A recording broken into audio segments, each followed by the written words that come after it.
JD Vance hard flips the bird to a live audience of thousands and they roar.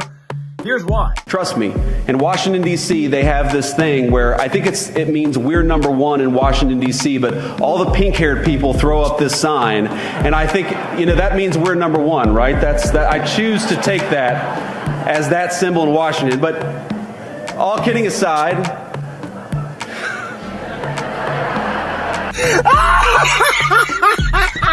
hysterical joke from JD Vance. Amazing to see this kind of levity in this moment. And he wasn't done yet. A hysterical story about Donald Trump. Listen to this. and the president looks over at me, puts the foreign leader on mute and says, "This is not going very well," and he presses the red button. And my eyes get really big, and I'm like, "Mr. President, what just happened?" And he looks at me and he goes, "Nuclear."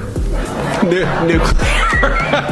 And 2 minutes later, a guy walks in with a Diet Coke, and he looks back at me and he says, "It wasn't nuclear, it's just the Diet Coke button." And that's...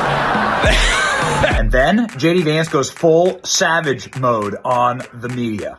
Talk about flipping the bird. Watch this. Because we know exactly what the Democrats, not because we had to read their minds, but because Democrats would go out and say that what they wanted to do with those 25 million illegal aliens is give every single one of them the right to vote and turn them into permanent wards of the Democratic Party. And if we allowed that to happen, if we allowed the Democratic Party to import voters instead of persuade voters, that would have been the end of American democracy. You hear the American media say all the time that Donald Trump is a threat to democracy. The threat to the democracy is Democrats importing voters instead of persuading their fellow citizens.